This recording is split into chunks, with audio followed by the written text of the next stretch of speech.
ಗೌರಿಬಿದನೂರು ತಾಲೂಕಿನ ಮುದುಗೆರೆ ಗ್ರಾಮದಲ್ಲಿನ ಶ್ರೀ ಲಕ್ಷ್ಮೀ ಚೆನ್ನಕೇಶವ ಸ್ವಾಮಿ ದೇವಸ್ಥಾನದ ಪುನರ್ ಪ್ರತಿಷ್ಠಾಪನಾ ಕಾರ್ಯಕ್ರಮಕ್ಕೆ ಕೇಂದ್ರ ಕಾರ್ಮಿಕ ಮತ್ತು ಉದ್ಯೋಗ ಸಚಿವಾಲಯ ಹಾಗೂ ಸಣ್ಣ ಮತ್ತು ಮಧ್ಯಮ ಉದ್ಯಮಗಳ ಸಚಿವೆ ಶೋಭಾ ಕರಂದ್ಲಾಜೆ ಆಗಮಿಸಿ ವಿಶೇಷ ಪೂಜೆಯನ್ನ ಸಲ್ಲಿಸಿದ್ದಾರೆ. ನಂತರ ಸುದ್ದಿಗಾರರೊಂದಿಗೆ ಮಾತನಾಡಿದ ಅವರು, ಶ್ರೀ ಲಕ್ಷ್ಮೀ ಚೆನ್ನಕೇಶವ ಸ್ವಾಮಿ ದೇವಾಲಯವು 1,000ಕ್ಕೂ ಹೆಚ್ಚು ಇತಿಹಾಸವಿರುವ ದೇವಾಲಯವು ಹೊಯ್ಸಳರ ಕಾಲದ ಐತಿಹಾಸಿಕ ದೇವಾಲಯ ಇದಾಗಿದೆ. ಆನೆಗುಂದಿಯ ಮಹಾರಾಜರು ಸಹ ಈ ಕಾರ್ಯಕ್ರಮದಲ್ಲಿ ಭಾಗವಹಿಸಿರುವುದು ವಿಶೇಷವಾಗಿದೆ. ನಮ್ಮ ದೇಶ ಸುಭಿಕ್ಷವಾಗಬೇಕು ಎಂದು ದೇವರಲ್ಲಿ ಪ್ರಾರ್ಥನೆ ಸಲ್ಲಿಸಿರುವುದಾಗಿ ತಿಳಿಸಿದರು. ಸರ್ಕಾರ ಪುರಾತನ ದೇವಾಲಯಕ್ಕೆ 2.20 ಕೋಟಿ ಅನುದಾನದಲ್ಲಿ ದೇವಾಲಯದ ಜೀರ್ಣೋದ್ಧಾರವನ್ನ ಮಾಡಿರುವುದು ಉತ್ತಮ ಕೆಲಸವಾಗಿದೆ.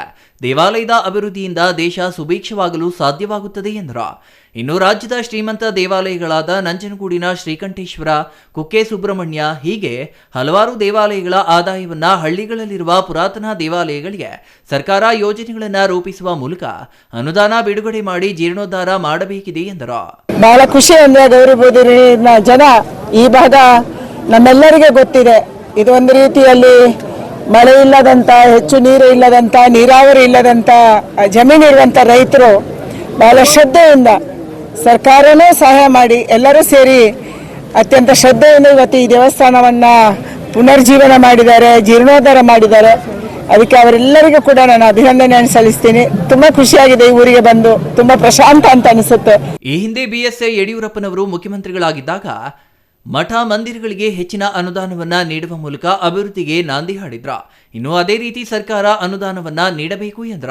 ಬೆಂಗಳೂರಿನಲ್ಲಿ ರಾಜ್ಯ ಸರ್ಕಾರ ನಿರ್ಮಾಣ ಮಾಡಲು ಹೊರಟಿರುವ ಟನಲ್ ರಸ್ತೆಗೆ ಬೆಂಗಳೂರಿಗರು ತೀವ್ರ ವಿರೋಧ ವ್ಯಕ್ತಪಡಿಸಿದ್ದಾರೆ. ಇನ್ನು ಸರ್ಕಾರ ಈ ಯೋಜನೆಯ ಬಗ್ಗೆ ವೈಜ್ಞಾನಿಕವಾಗಿ ಸಾಧಕ ಬಾಧಕಗಳನ್ನು ಚರ್ಚಿಸಬೇಕು, ಅಧ್ಯಯನ ಮಾಡಬೇಕು. ಏಕಾಏಕಿ ಟನಲ್ ಯೋಜನೆ ರೂಪಿಸುವುದು ಸರಿಯಲ್ಲ ಎಂದು ವಿರೋಧಿಸಿದ್ರು. ಸರ್ಕಾರದಲ್ಲಿ ಸರ್ಕಾರಿ ನೌಕರರಿಗೆ ಸಂಬಳ ಕೊಡಲು ಹಣವಿಲ್ಲ.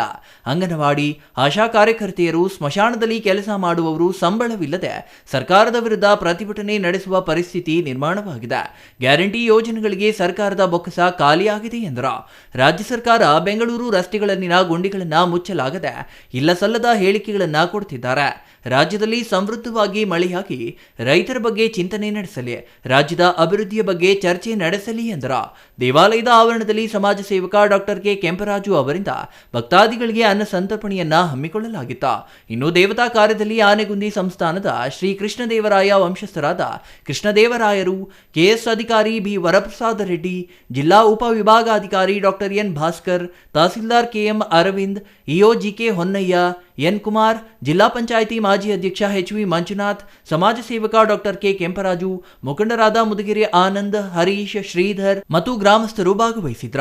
R Manjunath, CTV news, Gauribidanur.